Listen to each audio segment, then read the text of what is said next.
Growing up, all I ever wanted was to be a part of the video game industry. As a kid from Farmington, Connecticut, it felt a world away.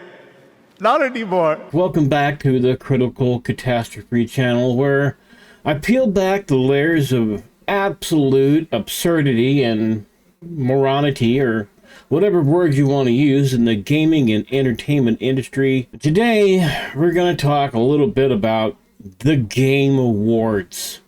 You know, that yearly event where they pretend it's about celebrating games, but it's really just an overblown commercial with a couple of awards tossed in for a little pizzazz, a little flavor. This year wasn't too bad, really. I mean, if you overlook a subpar, lackluster performance from Snoop Dogg, with so much drama in the LBC, it's kind of hard being Snoop D-O double G. and them bringing out Indiana Jones himself and making it look like he has no idea where he's at, and the fact that he did not look like he wanted to be there in the first place, so they must have paid him quite a bit of money. Boy, biscuit. So if you overlook all of those things, the juicy part, though, is they debuted a new award, the Game Changer Award. I'm proud to share with you the story of a single individual who saw developers in need and did something truly extraordinary. Meet TGA's first ever Game Changer. Oh yes, they rolled out this shiny new award like it was the Nobel Prize for Gaming and handed it to a guy named Amir Satvant, or as I like to call him, the 10-cent employee. But let's not get too far ahead of ourselves here. And their little presentation, of course, was as transparent as wet toilet paper. Starting in early 2023, significant waves of layoffs started in the games industry. It strikes you, it hurts, right? It's like a ton of bricks. What am I supposed to do? Tens of thousands of gamers have been laid off at a level that is unprecedented in the industry's history. I love this brand, I love this company. Oh my goodness, what am I going to do? I actually started in games relatively late. Even though I've loved the industry ever since I was a little child, because there weren't games jobs around here, I stayed passionate about it and broke through in basically my late 30s. I had seen a few friends get laid off before Thanksgiving, and I said to my wife, Jess, this is unacceptable. Hi everybody, it's Amir, and I'm here to help support you as you look for your next opportunity in video games.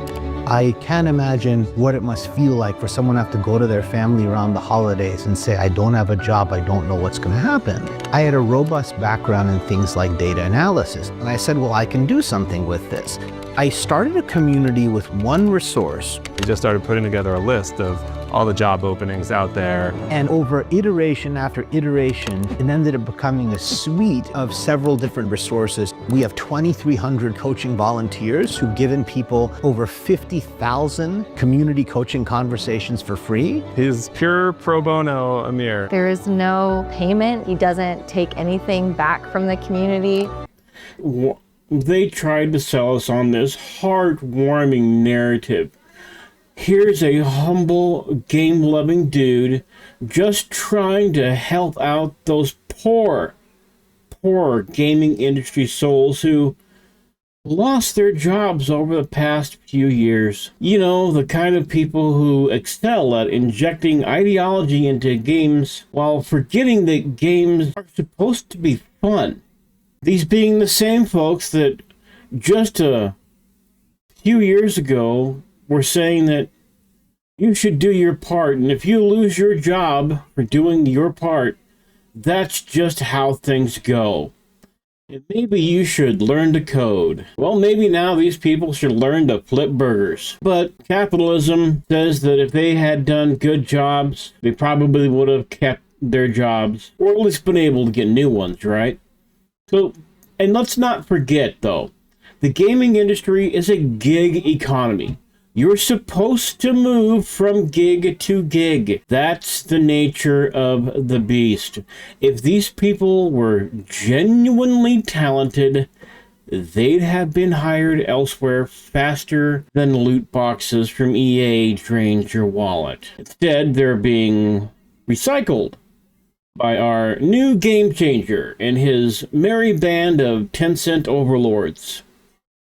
Here's the kicker, okay? They tried to paint this guy as a tiny, scrappy-do little YouTuber with a modest subscriber count. At the time of the award, he had, I believe it was just over 4,000 subscribers, and it's gone up to over 6,000 currently. And of course, that number shot up overnight because nothing boosts your clout like a spotlight on the Game Awards. So who is this game changer, this Amir savant? Who is the hero saving the gaming industry? Oh, he's just an IP acquisitions guy for Tencent. You know, the company that's about 2 corporate takeovers from being crowned supreme overlord of gaming. That's right, folks. This tiny little YouTuber has a direct line to one of the most powerful entities in gaming. But did the Game Awards mention this? Hell no.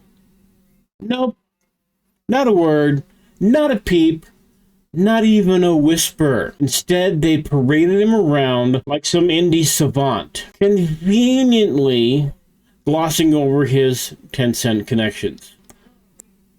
But now, call me cynical, okay? But doesn't that feel just a little dishonest? A bit, fraudulent even? They presented him as this grassroots champion of the little guy, all while hoping that we wouldn't notice that his little guy resources come from one of the biggest corporate juggernauts in the world. It's like Jeff Keighley and his crew thought gamers are too dumb to use Google.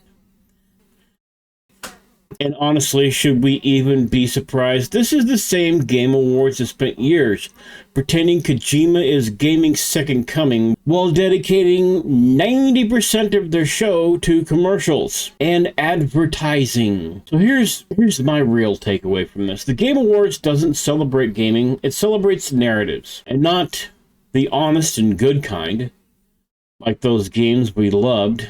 No, the manufactured ones, the ideology-driven ones, the kind that make you feel warm and fuzzy while they slip their hand into your butthole.